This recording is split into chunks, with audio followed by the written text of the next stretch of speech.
$2-3 पे चलेगी बात यार। मैंने उससे फोन किया, मैं कहा आप गाड़ी वापस ले ले, मुझे ये गाड़ी नहीं चाहिए। यार ये देखो गाड़ी मर्सिडीज तुम्हें मिल रहा है यार, मर्सिडीज मिल रहा है, मर्सिडीज। अस्सलाम वालेकुम यासिर भाई, दो बेली के अहम किरदार, how are you? Welcome to Do Beli podcast brother, how are you doing today? मैं ठीक अल्हम्दुलिल्लाह, तू सुना? I think this is going to be our first ever podcast जो कि आज हम करेंगे। बाकी आज का जो पॉडकास्ट है वो हम लोग थोड़ा सा गाइड करेंगे न्यू इमिग्रेंट्स को कि वो कार बाइंग प्रोसेस में से किस तरह गुजरें। ओके। क्योंकि मेरे साथ ये हो चुका है और आप भी मुझसे उस दिन पूछ रहे थे कि किस तरह कार परचेज़ की थी, क्योंकि new immigrants are obviously short on funds, उनके पास पैसे कम होते हैं और they are on a very tight finance structure. तो वो गाड़ी किस तरह लें और कौन सी लें, इसमें मैं आप लोगों को और अपने व्यूअर्स को जितने भी इंशाल्लाह होते हैं आगे जाके उनको गाइड करेंगे कि बेस्ट ऑप्शंस क्या अवेलेबल होती हैं उनके पास। सही हो गया। तो सबसे पहले जब मैं इमिग्रेट करके यहाँ पे आया था इन 2022-2023, उस वक़्त इन्फ्लक्स ऑफ इमिग्रेंट्स बहुत ज़्यादा था यहाँ पे। तो जब मैं आया था तो मेरे पास हर इमिग्रेंट जैसा नहीं होता, कुछ लोग मिनिमम रिक्वायरमेंट के हिसाब से पैसे लेके आते हैं, कुछ लोग मिनिमम रिक्वायरमेंट के हिसाब से पैसे लेके नहीं आते, तो वो उनके पास अराउंड 5-6,000 से ज़्यादा का बजट नहीं होता। और यहाँ पे जो गाड़ियाँ आपको मिलती हैं ना, वो मतलब सर्टिफाइड हों, डीलर्स के साथ सर्टिफाइड वेरीफाइड सारी गाड़ी जो आपको कम से कम 8 to 10,000 या 8 to 12,000 के बजट के अंदर मिलती है, जो कि वेरीफाइड होती है, सेफ्टी अप्रूव्ड होती है, रोड वर्दी होती है। दो तरह की डीलरशिप्स होती हैं, एक होती है रजिस्टर्ड डीलरशिप और एक होती है नॉन रजिस्टर्ड कर्ब साइड डीलर, जिस तरह आप कहते हैं ना ठेले पे खड़ा होकर गाड़ी बेच रहा है, वो चीज़ है। तो यहाँ पे मुझे एक रेफरेंस के थ्रू, एक अंकल बड़े अच्छे रेफरेंस के थ्रू, मेरे फादर इन लॉ के रेफरेंस के थ्रू मुझे एक अंकल मिले, उन्होंने मुझे अपने एक कर्ब साइड डीलर से इंट्रोड्यूस करवाया कि गाड़ी आपको दिलवा देंगे। मैंने लाइसेंस अपना क्लियर कर लिया था विद इन अ मंथ और सो। तो अल्हम्दुलिल्लाह पता है बचपन से गलियों के अंदर 3 टायरों पे गाड़ी चलाते आ रहे हैं, ठीक है। तो वो यहाँ पे आते साथ ही मैंने लाइसेंस अपना अल्हम्दुलिल्लाह पास कर लिया था। एक हमारे और दोस्त हैं सरदार, उन्होंने भी पास कर लिया था। तो गाड़ी वो भी ढूंढ रहा था, मैं भी ढूंढ रहा था, मेरे साथ ही आया था वो भी। तो he went for the dealership, क्योंकि उसके पास फाइनेंसेस अल्हम्दुलिल्लाह थे। He went for the dealership, he purchase a car around $7,800 Camry and certified very well, सब कुछ ज़बरदस्त।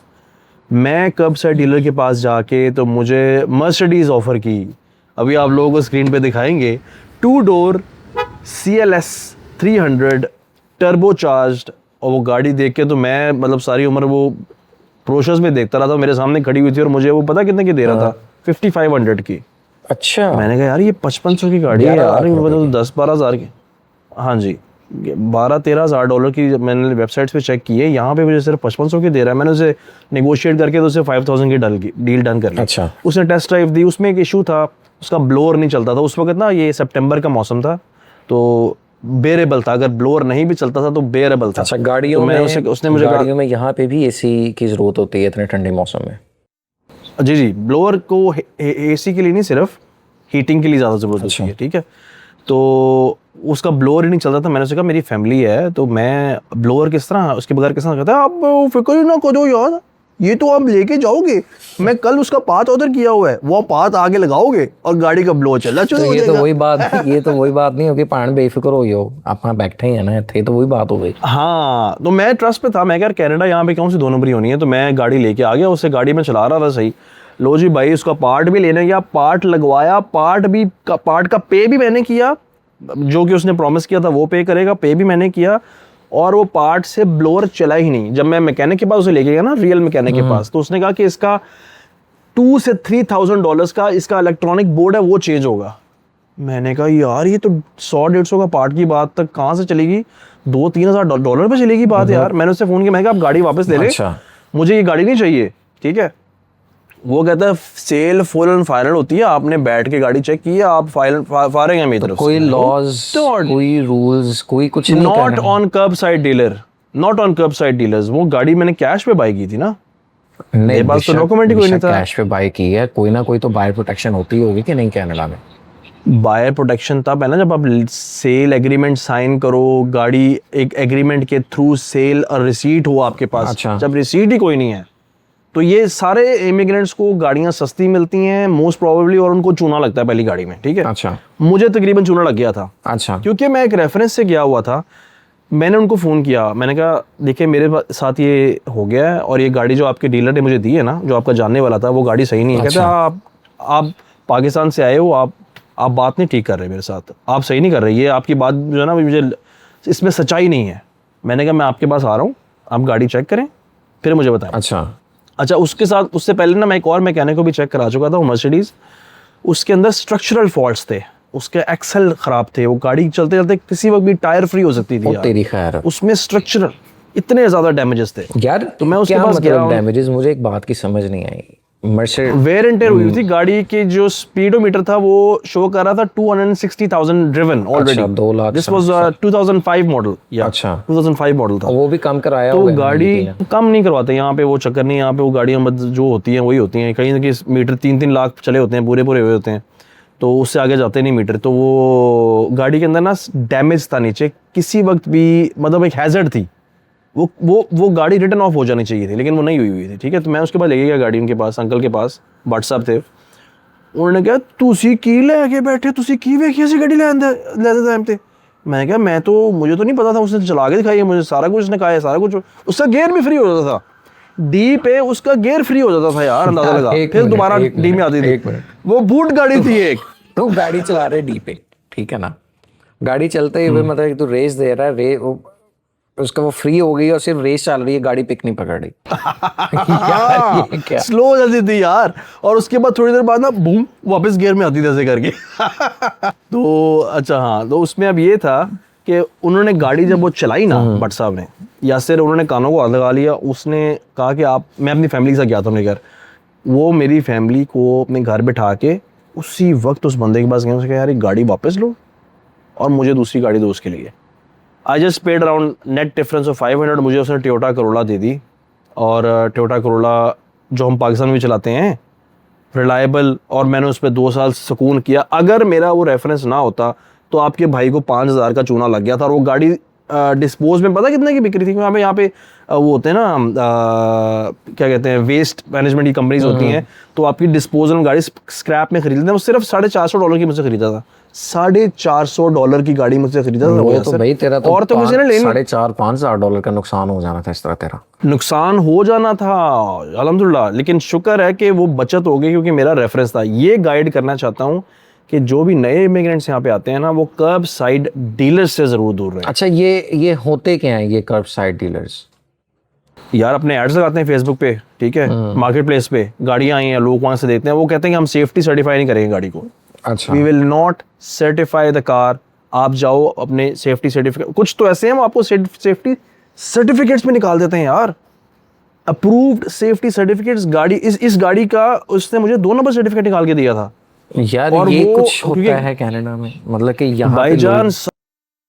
हाँ, ये जो सिस्टम के ऑफ द सिस्टम लोग चलते हैं ना, ये सारा कुछ करवा लेते हैं। इनके वर्कशॉप्स जानने वाली होती हैं, उनको सर्टिफिकेट्स निकाल देती हैं। अब इस गाड़ी का सर्टिफिकेट गाड़ी की इंस्पेक्शन के बगैर निकल आया था जब मैंने ली थी, तो वो तो कैसे बेचनी निकल थी? सकता है वो, तो जब तक इंस्पेक्शन ना हो। उसके जानने वाले थे, उसने $100 मुझसे लिया, $100 उसको पास किया आगे और सर्टिफिकेट निकाल दिया। जानने वाले थे ना। अच्छा, ये सारा कुछ देसियों ने यहाँ पे मचाया हुआ। मोस्ट गोरे भी, लोकल भी करते होंगे, ज्यादातर इसमें देसी इन्वॉल्व है। वर्कशॉप्स जो कुछ जाली सेट। यार अपने मुल्क से जो लोग आए होते हैं, उन्हीं को चूना लगाई जाते हैं वहाँ पे। उन्हीं को लगता है ना चुना, और गोरों को भी लग जाता है चुना बीच में, वो भी ट्रस्ट कर जाते हैं।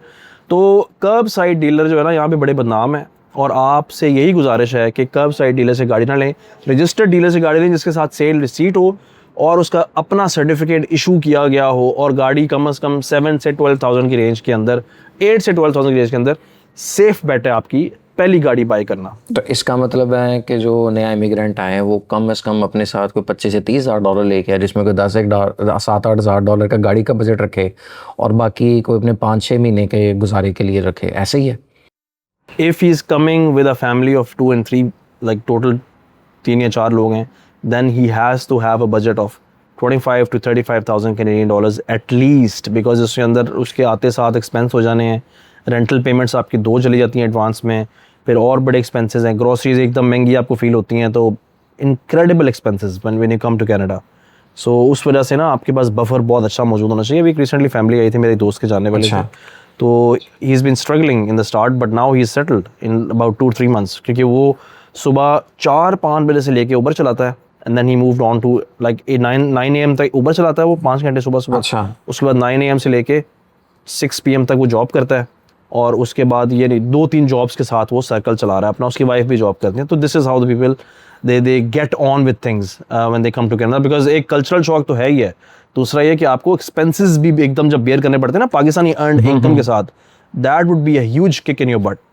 तो इस वजह से ये चीज़ें, आज का जो टॉपिक था ना वो बड़ा ज़रूरी था। मेरे साथ एक्सपीरियंस हो चुका है, और आप इस जब ये पॉडकास्ट व्यू करेंगे, एनालाइज करेंगे, तो इसके लिए आई होप कि this message goes well to the deserving, जो कि वो आते हैं और वो बड़े एक्साइटेड होते हैं। मैं बड़ा एक्साइटेड था यासर कि मेरा लाइसेंस आ गया, अब तो गाड़ी में बस अभी होनी चाहिए। अच्छा। ये पेशेंस आपने रखनी है, हाँ पेशेंस रखनी है। अच्छा, मुझे उमर सरदार, वन ऑफ माय फ्रेंड्स, बताओ। उसने डिले किया, उसने कहा मुझे गाड़ी जब तक सही नहीं मिलेगी, उस वक्त गाड़ियों की डिमांड स्काई हाई थी, ठीक है, गाड़ियाँ को मिल नहीं रही थी। तो इस वजह से ये जो कर्ब साइड डीलर थे ना, ये चूना लगाने वाले, इनकी मार्केट भी चमक गई थी, समझ रहे। तो उनकी मार्केट जब चमकी हुई थी तो उनके पास चूना लगाने की अपॉर्चुनिटीज बढ़ गई थी। तो मेरे जैसे इम्पेशेंट लोग जो थे ना, वो उनका शिकार बन रहे थे। तो ये है कि आपने पेशेंस लूजने के नहीं, लाइसेंस आपके पास आ जाएगा तो आपने आहिस्ता आहिस्ता अच्छी अपॉर्चुनिटी के साथ गाड़ी बाय करनी है विद अ क्रेडिबल। अच्छा, चल मुझे एक बात बता, जब तुम पहली दफ़ा वो गाड़ी लेने गया है, did you notice anything of, like हमारे ज़हन में ये नहीं आया कि यार ये जिस गाड़ी की वर्थ मार्केट में 10 से 12 हज़ार डॉलर है, वो मुझे 5,000 5,500 ही क्यों दे रहा? और उसका बात करने का अंदाज क्या था? लाइक अभी करने का अंदाज अभी ले लो, अर्जेंट, ऐसी प्राइस नहीं आनी, इसी तरह था बात करने का अंदाज। हाँ, कह रहा यार ये देखो गाड़ी मर्सिडीज तुम्हें मिल रहा है यार, मर्सिडीज मिल रहा है, मर्सिडीज, इसके गियर देखो, ट्रांसमिशन जबरदस्त, वो वही गियर निकलता था हाईवे पे, ठीक है, ट्रांसमिशन, वो बस ब्लोअर का मसला है ना, वो मैं करवा दूंगा यार, ब्लोअर क्या है करवा दूंगा, ये मर्सिडीज है यार, तुम गाड़ी पे जाओगे लोगों का मन की घूमेगा, मन की। लेकिन वो ये नहीं डिस्क्लोज करूंगा, इंडिया से पाकिस्तान से हमारे लोकल ही थे, ठीक है, लेकिन ये कि वो उस बंदे ने मेरा फ़ोन उठाना बंद कर दिया था बाद। तो उस वजह से मेरी बचत की हुई, क्योंकि मेरे पास रेफरेंस था, और उसी बंदे ने उसको फिर गिची से पकड़ के वापस निकाला और वो गाड़ी उससे रिकवर करवाई, मतलब रिप्लेस करवाई दूसरी गाड़ी की। अच्छा, तुमने किसी लोकल लीगल अथॉरिटी को इन्वॉल्व किया बीच में, पुलिस को, बैंक को? नहीं, मुझे ज़रूरत नहीं पड़ी ना, मुझे ज़रूरत नहीं पड़ी। उन्होंने अगर मैं उनको इन्वॉल्व करता भी तो उन्होंने मुझसे रिसीट मांगनी थी ना, उन्होंने कहा था मुझे रिसीट दें, तुमने तो ट्रांजैक्शन की डिटेल्स है। अब और उससे कैश दिया? मैंने तो नहीं इलेक्ट्रॉनिक ट्रांसफर किया था, वो एक प्रूफ था मेरे पास बैंक ट्रांसफर का, लेकिन वो मुझे क्या पता वो क्यों जा रहा है। He can say that he has to pay me money for the last 2 years, he paid me money, that's it, वो प्रूफ नहीं था।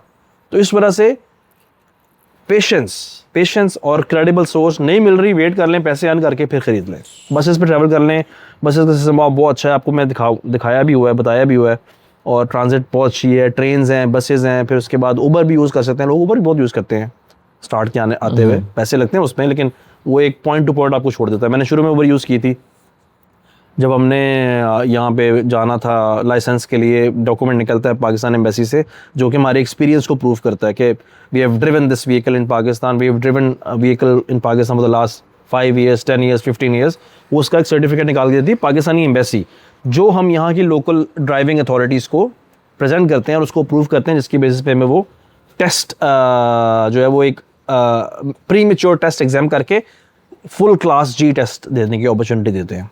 ये भी एक चीज़ है। अच्छा, सो इसके ऊपर भी आपको गाइड करेंगे। मुझे ये बताओ, ये फेसबुक मार्केट प्लेस से देखा था या जी उनके एक दो? हाँ, खजीजी भी, फेसबुक मार्केट प्लेस भी, सब में डीलर भरे हैं भाई, सब में डीलर भरे हुए हैं। गाड़ी आपको $500 की भी मिल जाएगी, क्या ये वजन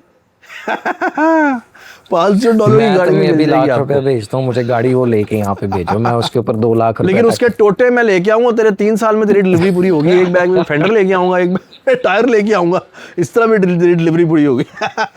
अच्छा, मुझे ये बता अब कि if you are to buy now, what are the red flags that people should watch for? First red flag, don't go to curbside dealer, ठीक है? If a curbside dealer approaches you, if someone approaches you that there is a vehicle that is half the price of the market, don't go for it. Don't be a bet for that person, okay? That is a huge red flag जो price कम होती है। दूसरा red flag है कि उसका कोई local place नहीं है, उसका कोई सेटअप नहीं है, वो एक कर्ब साइड पे बेच रहा है। कर्ब साइड मीन एक थड़े पे बेच रहा है, मतलब प्लेटफॉर्म्स के मार्केट प्लेस पे जाके बेच दो, वहाँ कोई भी बंदा बेच सकता है, वो अपने घर में उसकी गाड़ी खड़ी है, वो कौन सा प्रॉपर बंदा है? ठीक है, लेने को तो कोई भी कोई भी, आता है। हाँ इस तरह एग्जैक्टली। लेकिन पाकिस्तान जो चेक्स हैं, कारफैक्स हो गया, विन वेरिफिकेशन हो गई, लीन सर्च हो गई, ये अब तुम सारे वो कोई चेक्स नहीं है पुरानी गाड़ियों के, जो है ना उसका फ़ायदा ही कोई नहीं है, वो आपकी रिपोर्ट से निकल चुकी होती हैं, क्योंकि वो उसकी मेंटेनेंस लॉग्स नहीं मौजूद होते, उसके चेक्स नहीं मौजूद होते, वो आपका फ़ायदा कोई नहीं। आपको पता है आप कम प्राइस पे ले रहे हो तो उसके सेफ्टी रैकेट्स कहाँ मौजूद होंगे, और मुझे नहीं पता वो कितने हाथों में गाड़ी चल चुकी थी जब मैंने चलाई थी। गाड़ी चलने में वेरी स्मूथ, जब मतलब हाईवे पे वो पकड़ती ना स्पीड अपनी, वो पूरी मर्सिडीज बनती थी, लेकिन उसकी सेफ्टी नहीं थी यासिर। वो किसी वक्त भी उसके एक्सेल निकल सकते थे, किसी वक्त भी उसका ओवरऑल जो है ना वो एक हैजर्ड था मेरे लिए, फैमिली के लिए और मेरे लिए। तो मैंने वो रिप्लेस करा दी। दूसरा उसका ब्लोअर भी नहीं चलता था वो, और उसी दिन गाड़ी रिप्लेस हुई है जिस दिन पहली बर्फबारी हुई है। Can you imagine that? Allah का करम क्या हुआ है कि उसी दिन हीटर चल गया मेरे पास जब बर्फबारी हुई है। लेकिन चलो अच्छा, it was a good riddance, मतलब कि जान छूटी।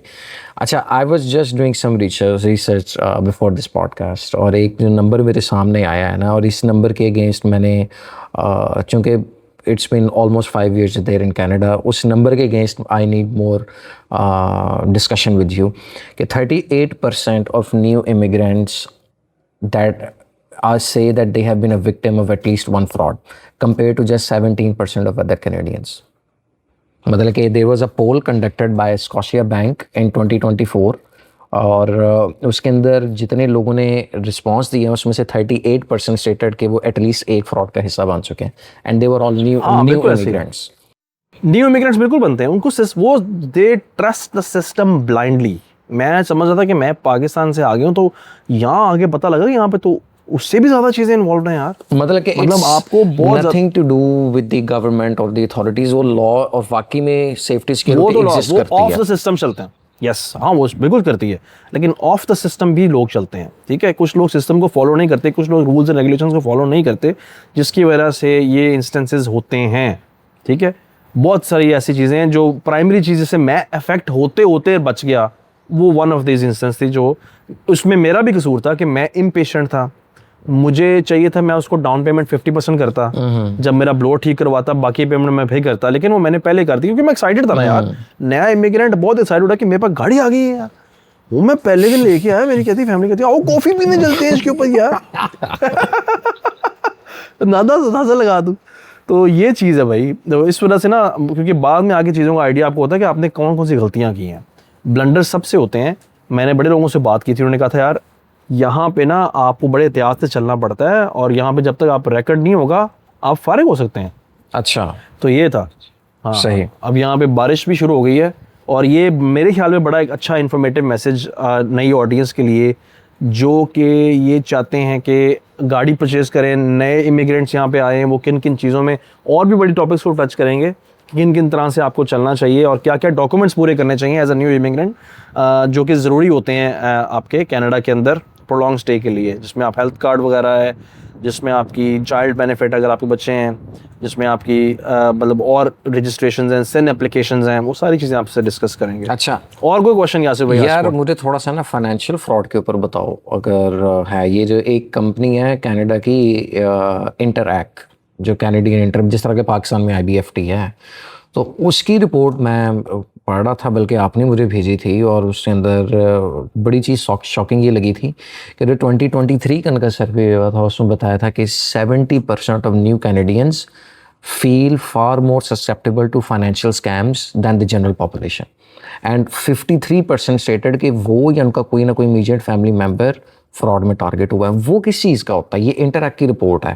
अब it doesn't really have to do, financial frauds बहुत ज़्यादा यहाँ पे, वो जिस तरह पाकिस्तान में है उसी तरह यहाँ पे आपको कॉल्स आती हैं कि आपका आपका क्रेडिट स्कोर इंप्रूव करना है, तो आप ये लिंक खोलें, इसमें ये चीज़ें करें, क्रेडिट स्कोर इंप्रूव हो जाएगा। वो आपकी ओवरऑल जो है ना ब्रीच कर देता है आपके सारे डिफेंसेस को। जिस तरह मैसेज आता है वहाँ पे OTP का, तो उसी तरह यहाँ पे मैसेज आता है, तो लोकल गोरे भी इफेक्ट हुए हैं इससे। जी आपका OTP जल्दी से भेजें, आपका पार्सल रहता है जी, अब मैं इस बैंक से कॉल कर रहा हूँ, आप जरा वो भेजें। तो मैंने तो वो तो लोकल, वो तो ऐसे ही है, वो तो ऐसे ही है। वो अभी भी जिस तरह पाकिस्तान में होता है ऐसे ही है, ऐसे ही होता है। लोग बड़े ससेप्टेबल हैं उसके लिए यार, लोग तो रिस्पॉन्ड करते हैं इस चीज़ के ऊपर कि यार बेहतर हो जाएगा, मामला बेहतर हो जाएगा। लोग इतने इस जगह पे आके उन्होंने भी तक नहीं कुछ सीखा कि यार ये एक फ्रॉड उनके मुल्क में हो रहा था, यहाँ पे भी हो रहा है, तो कुछ सीखना है। लोगों को नहीं पता। नहीं भाई, नहीं, वो यहाँ पे आगे एक्साइटमेंट का जो लेवल है ना बहुत ऊपर चला जाता है, जिसकी वजह से वो गर्दन कटवा बैठते हैं अपनी। बता रहा हूँ ना आपको। सही है यार, चलो सही है। इसके ऊपर हम एक और पॉडकास्ट करेंगे जिसके अंदर हम सिर्फ और सिर्फ जो फाइनेंशियल मैट्रिक्स हैं और न्यू इमिग्रेंट्स को किन चीज़ों पे एहतियात करनी चाहिए अदर देन कर्ब साइड, फाइनेंस के ऊपर फाइनेंस लेके जाइए, फ्रॉड और से भाई किस तरह आप बचा लोग जाए। प्लीज सपोर्ट करें इसको, सपोर्ट करें भाई, सपोर्ट करें, 2 बिलियन को ऊपर लेके जाएं। मेहरबानी आपकी। बारिश थैंक यू सो मच बारिश हो आसिफ फॉर रही दिस पॉडकास्ट। या Take care, हैव अ भाई। ग्रेट डे ब्रदर, अल्लाह टेक हाफ़िज़। केयर।